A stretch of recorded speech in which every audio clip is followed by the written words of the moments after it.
Hello, I'm Lori Alvarez, and I welcome you to Real Estate with Soul, the podcast. This is where I will share my story, knowledge, wisdom, and the legacy in real estate, and my family, all boldly wrapped up in one with you. So let's get started.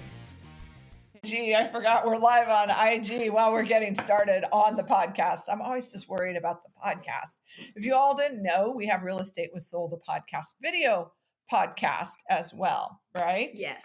So we're always live, like you can see us in person. So if you missed the IG episode, which you guys only get half of it when you're on IG, like it's on our YouTube page, which is Lori Alvarez. So go over there, check it out, subscribe to it, see it. So we're going to talk a little bit about our personal growing up, moving into real estate, like real estate development when we were kids, and we didn't even know we were considering real estate development when we were kids, right? Isn't that so cool? I feel like our family is just so into real estate. Like we were just born into it. Yeah. And as much as they pushed back, like, no, don't become realtors, they all We did still it themselves, right? They all did it themselves. So this month we're talking on the podcast, Real Estate with Soul, the podcast. I love my beautiful podcast. I love the way it sounds. So I love saying it over and over again, right? Yeah. Anyways, it's Lori and Amy. We're live right now. So this month we're talking about investing in real estate. And so what I want to talk about today is something that I don't know a ton about. Neither does my sister. We're still learning. And so we appreciate any of your feedback and or future people that you think we should connect with in this area. Yeah. Because real estate developing, so interesting. So here's the deal, right? I, of course, was reading my monthly magazine from our Realtor Association, National Association of Realtors. They send it out to us. And I was like, okay, like inventory is our biggest challenge right now in real estate. Our buyers are dying for houses and there's not enough out there. There just isn't enough out there, right? Right. It's tough. I mean, we have buyers that are like, I want to get a house. And when can I get a house? Can we have a house? Like we're looking for inventory. Like literally yesterday, right? I went out with one of our buyers for us and I saw a for sale by owner sign. I don't know if they told you this, right? Oh, not yet. Yeah. So yesterday we're driving up and we're like, oh, we're going to go see this cool house up in the neighborhood. We went and looked at it. It was like, no, never mind. We don't like it. And I said to him, oh my gosh, I saw a for sale by owner around the corner. Come on, let's go follow the signs and find it. Nice. And they're like, let's go. So it wasn't the right house for them because it was out of their budget. And still I went to go find this for sale by owner because I'm like, we need inventory. Yeah. So now let's rewind back to what we're talking about, investing in real estate. And here it is, being a real estate developer. So in the article I was reading for us, it was talking about how some of these agents are going out and finding land and building a network and team of supporters to develop this land. Yeah. So my brain said, oh, that's a great idea. Like go find some land and build a house on it, or 2 or 3 or 12 or whatever. Right. Right? Like what a cool, oh, and then I get to put my sign in front of it and say for sell. Like, and our buyers get first opportunity. Awesome. Yes. Right? See, she's always thinking about our buyers. Always thinking about our buyers.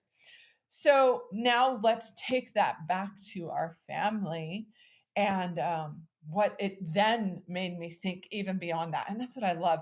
The power of reading, the power of taking a little bit of time to invest in yourself outside of what you already know, hearing from other people and going like, oh my gosh, this is good stuff. It really stimulates new conversation, new opportunity, and gets your creative juices flowing. Yeah. So all weekend long, my sister's been hounding me, my beautiful sister, because her dad has this beautiful land that he's been sitting on for years that he probably paid 50 cents for. And he's just had it 4 years.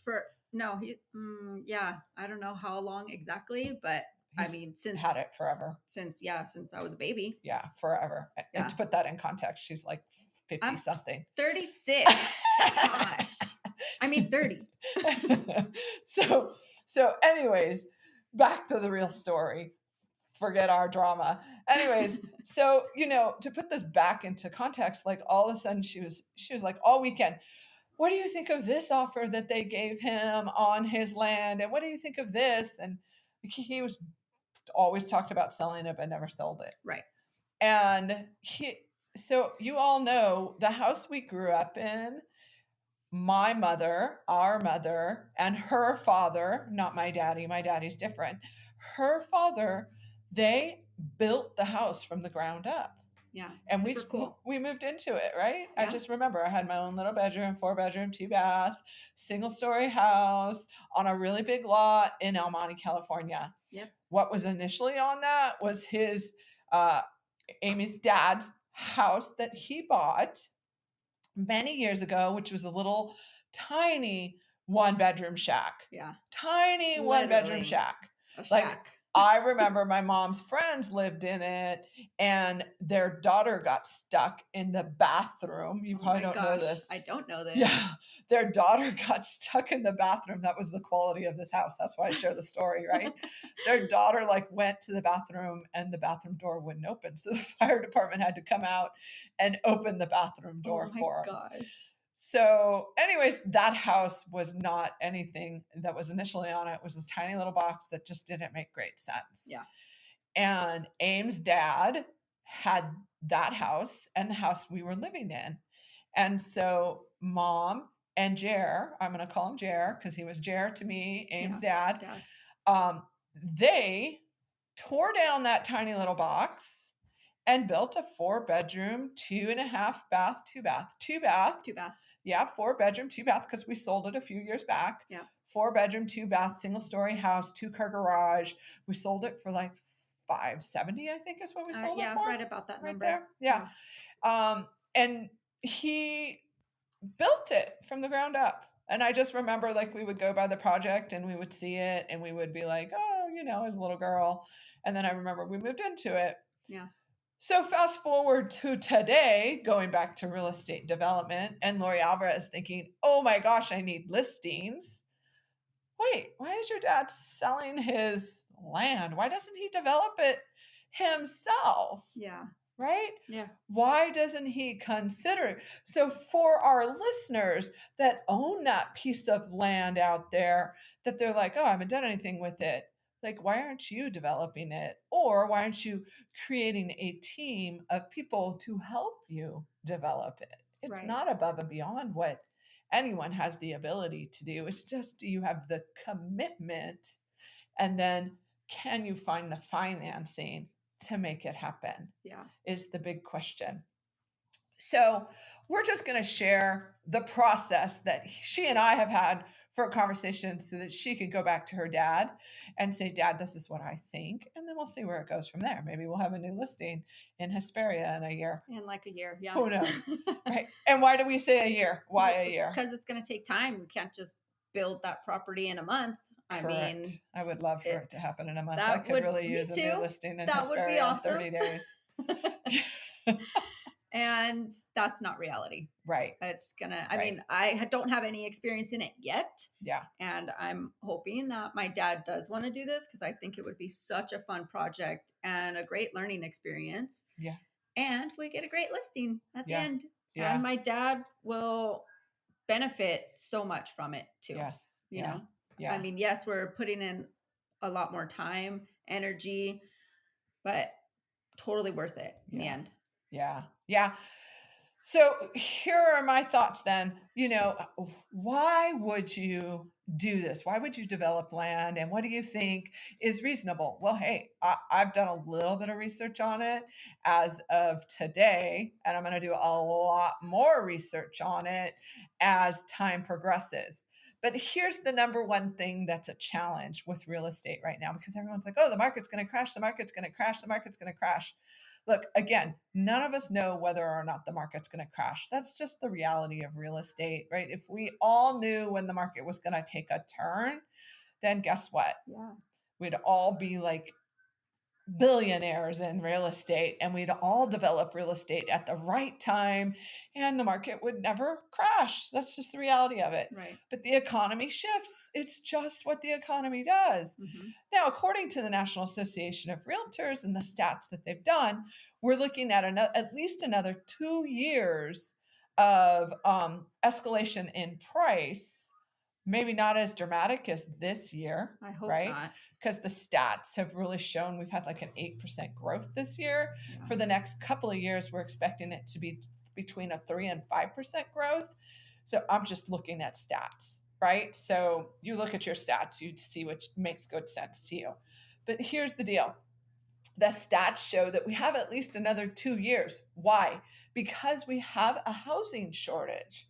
We have a true, the worst ever housing crisis. When did it start?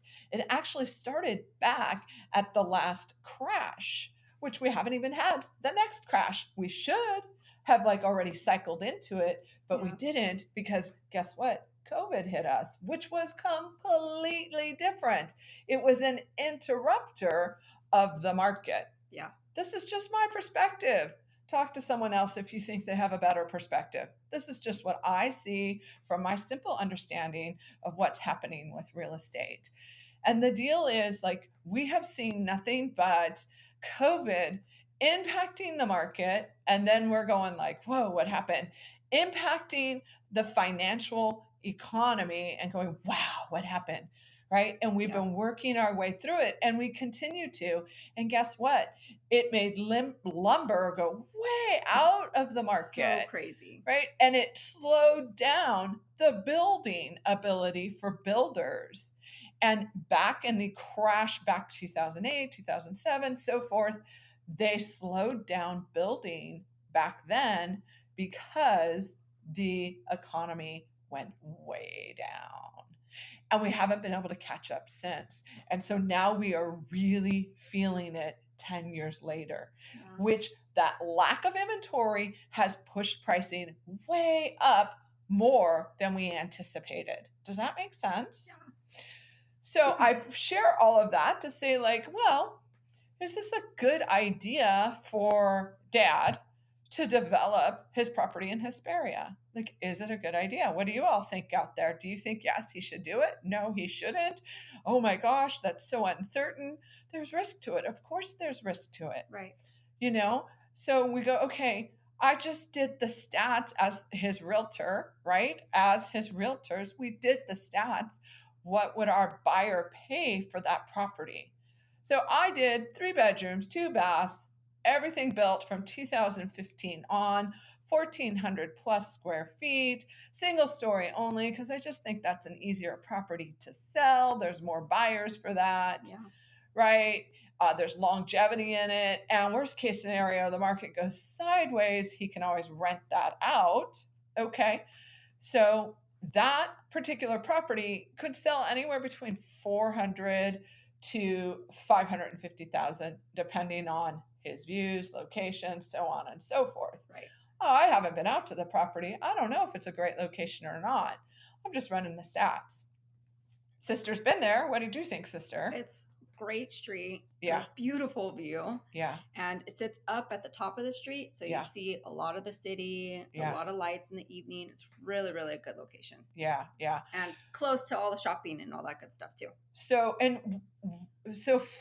from your perspective, being a buyer's agent, do you think that it hits the needs of all our buyers out there? Like, if they came to you and said, oh, I'm looking for this type of property, would it be a location you'd recommend to your buyers? Location 100%. There you go. That's fantastic, right? Yeah. Because location is what matters in real estate. Yes. So then that comes back to me saying, okay, do we have the longevity of a build that could take 6 months to 18 months? Does the market look like it will hold for another year to 18 months? I am not I don't have, where's my crystal ball? Here it is. Oh gosh, it's so heavy. See my muscles? Yeah. Anyways, here's the crystal ball. Can you see as the market? Oh, do you see it? Is it gonna? We don't know. I can't tell. I'm sorry, or I'm just gonna have to bring my voice down on that. But the reality is, we don't know what's gonna happen. Yeah. We don't. And yet, the stats from the National Association of Realtors says we got at least another 2 to 3 years of market increase due to lack of inventory. Right. Maybe something crazy, COVID happens. Yeah. Then it's a different story. Yep. Could totally change. I mean, that is the one thing I'm hearing from contractors that I work with that build commercial. They're like, bidding on properties and bidding on builds is so challenging right now, Lori, because you bid one number and then all of a sudden the prices increase and you're like, so you have to like prepare for that. Yeah. You have to prepare for the unforeseen circumstances. So again, according to the National Association of Realtors, then the other thing is talking about costs, right? Right. So they say that it's about $114 per square foot. One of my clients asked me that question the other day to build a property. Yes, Nolan, our other podcast supporter, like junior producer. Yes. What was your question, Nolan? What? Oh, okay. Buy IG, tune into Real Estate with Soul, download it, surprise it, like do everything you need to do, subscribe to it to keep us alive in all of podcasting world, and rate and review us. Share your suggestions on what you think my craziness is, because I'd love to hear it. I always love that information. And to get the rest of the story, just go there. Real Estate with Soul, the podcast. Download it. Thank you. Okay, back here. So here's the deal, right? What if it took him 18 months? It's $114 per square foot. So they're saying the average property is the expense to build is about, what was it again? It was a little under 300K, I think. Yeah. Thank you. Yeah. See her young mind, 300K. But think about that. Okay, Nolan, give me my phone. So if you think about that, 300K, and then we could sell between 450 to 550. Right. So his expenses to sell, not build, to sell are about 26,000, 27,000, 28,000, right around there, sure. Right? So if he sells for, just call it 500, then his potential net is about 130,000, maybe 150, depending on what sells, what the final sales price is. Right. I'm doing this from memory, so if you do the math and you calculate it, please give me forgiveness if I'm a little off on my numbers. Not trying to mislead anyone, but that's how you calculate it, right? Thank you, Nolan. That's how you hold the crystal ball. Got it. Right? That's how you calculate that kind of stuff. Is you go, okay, how do I figure that out, Lori? So let's just say, okay, we're building a 1,400 square foot house and it costs $114 per square foot. That's $160,000 to build. That's pretty cheap. Right, 160, but that doesn't include all the other stuff. Right. So that's where National Association of Realtors is calculating all the other stuff. So then you think about it, okay, what if my plumber doesn't show up and now my plumbing job goes sideways? You gotta build in for the expenses, the unforeseen. I had a text come in yesterday that I have to respond to right away this afternoon because I totally didn't see it. I'm so sorry. Anyways, they said my concrete contractor flaked. I hired two and they flaked. No show. Lori, who do you recommend? Concrete. Oh my gosh, I got to send the text response back to them right away. That's just the deal. Like, you got to get prepared for the unforeseen aspect of this. Yeah. Because building is a big commitment. Developing is a big commitment. I think that's going to be a full-time job if Dad decides to do this. Yeah. So what do you think? Do you think it's something that would be a good fit for him as you know him? I think so. I think he would really enjoy it. He's got a little bit of experience. He's done it before. However, yeah, that was a long time ago. Yes. And he's a little more into retirement mode now and Yeah. likes to just kind of hang out, relax, golf, watch my babies. It's And going to detract from the babysitting watching. And at the same time, though, I think he would really still enjoy it.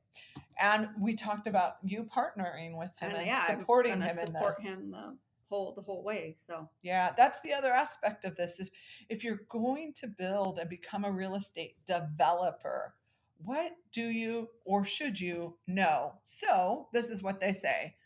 Let's see here. So according to Forbes, right? I just did the research, read a little bit on Forbes. Thank you. Go ahead and scroll on up. So what are the important things we need to know in order to succeed in it? We need to understand the discipline and differentiate in what a real estate developer is. Understand, discipline, and differentiate. Basically, what does that mean? That means like, okay, I'm a beginner developer. So like, I just know I understand that I know the basics. Like your dad knows the basics. He's built one house so far, but he's managed multiple because he is an investor. He has multiple pieces of property and he's done that really well. And if we go a little even further back, his mother owned 10 different pieces of property and a motel at one point. So he's been around real estate all his life. Right? Yeah. That makes a difference. You learn stuff, right? So here's the other aspect. Then the second thing that the Forbes magazine recommends is get your hands on good data. So you need someone like us realtors who are actually in the trenches doing real estate day to day. I'm sorry, guys, the realtor who just got their license or is just getting started, they're still learning and they may give you bad data. So you really want to make sure you're working with someone who has lots of experience and can understand some unforeseen circumstances because they've been through it and done it before. Right? So you really like, I think about like, oh, my family member just got licensed in real estate. I totally want to support you and be like, yes, there's nothing bad about that because I remember when I got licensed and they trusted me, my first people who worked with me. But you want a full-time realtor, okay? So if they get licensed and they're full-time, awesome, right? And then build relationships first. So do you have the contractors that make great sense? Do you have the people to support you? You need an architect. We had an architect when we added on to our house, right? One of your good friends owns an architectural company. She did the plans for us, right? You need a great architect. And then of course you need to be creative. Right? You need to have that ability, which is something that my sister brings to the table, right? The ability to see the house and see the buyer that's driving up to it and see the curb appeal and see the finishes on the inside. And then work the floor plan, like what's the most productive floor plan that's not going to have like a weird corner that you're like, what do you do with that space? You know, you want to make sure that doesn't happen. Right. So, and then it comes back to like, how do I develop? What else do I? Well, you need to have the right people around you. You're not doing this all alone. You're not doing this all alone. And if you believe you're doing it all alone, you have to rethink that because you do need a potential realtor. You do need a builder. You do need an architect. You do need investors and or a bank who is willing to see your vision to fund it. You don't need the money, but you do have to get the money from somewhere to develop this project. And that's a big commitment saying, I believe in you. I'm going to give you $300,000. Right? That's a big, here's the loan to build this house. That's big, right? Okay. And so then consider alternative housing arrangements. Well, I think that goes back to if you're going to be living in the property and then developing it. Because I know I personally, well, you can't because there's no property there yet, unless you bought a property that had a house on it that you're tearing down to then. Right. So then you got to go find somewhere else to hang out. Some of our clients always contact us. One of our clients is a builder and he just remodeled his house. So he had to go find temporary housing.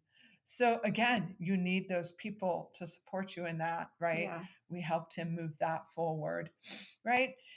And then you just need to know what is happening, right?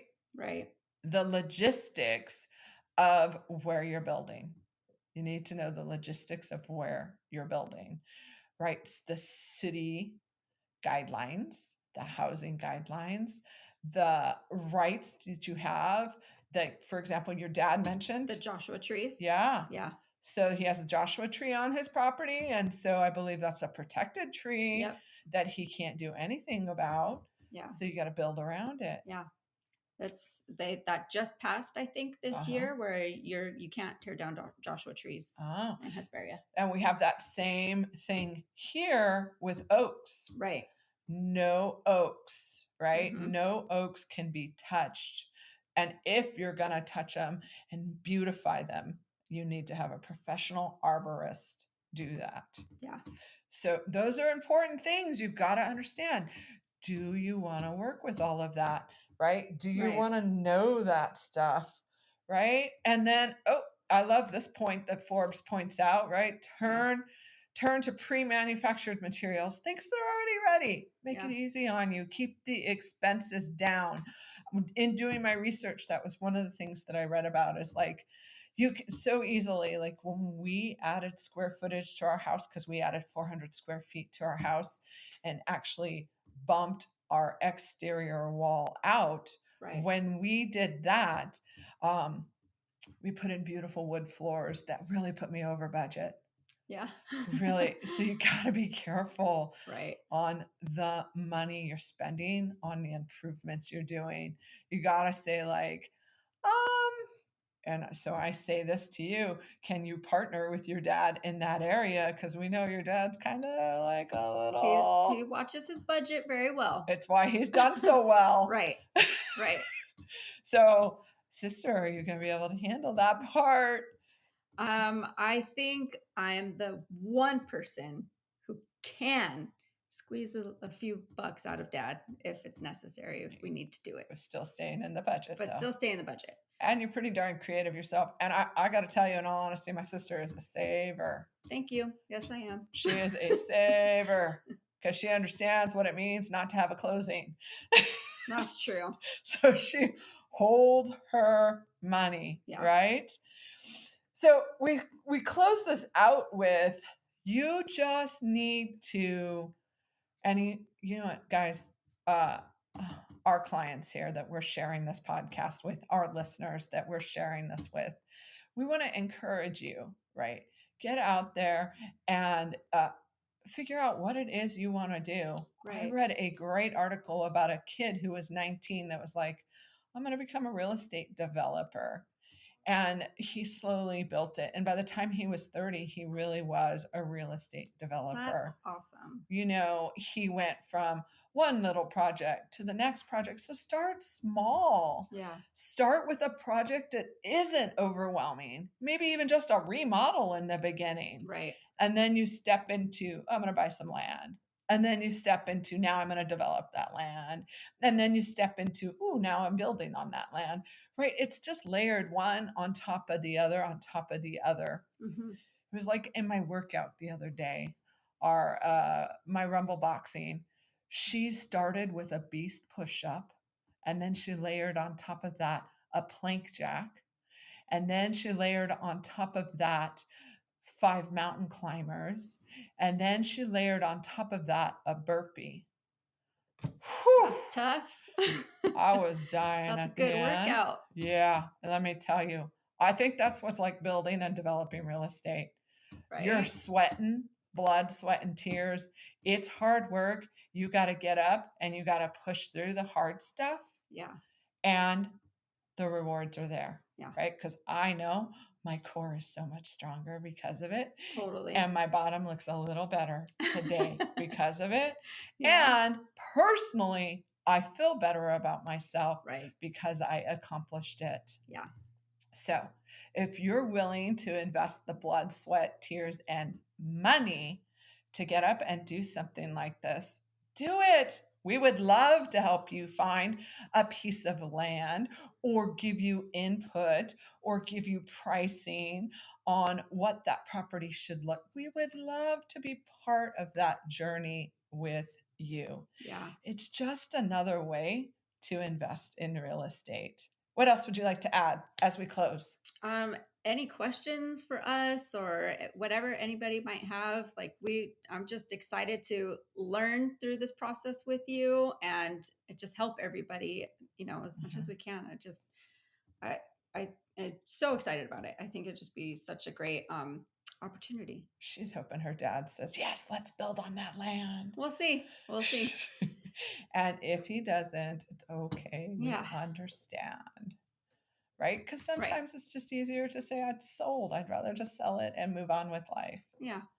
And I think my sister's ready for a new challenge. She's excited about it. And she gets to partner with her daddy in it. How much more fun? I know. It would be a lot of fun bonding for us. I love working with your dad. Like, he has been so much fun to work with as we've helped him in various properties where he has bought and sold real estate with us, which tells you a lot that our family chooses to still work with us. Yeah. We're full-time realtors, and it's been a joy, right? Right. And so it's something that I don't get to do with my dad because he is anti. He's like, buy one house and that is it. And you might be that person, and we love you too. Right. But my dad is like, I need one house, it's paid for, and I'm hanging out in this one house until I die. Here's my trust. Yeah. Right? Your dad is a little more creative in the real estate area. Yeah. So I'm Lori Alvarez. This is Amy, my beautiful sister and buyer's agent. And we just appreciate you downloading, listening, and subscribing and rating, reviewing us on the podcast. Thanks again.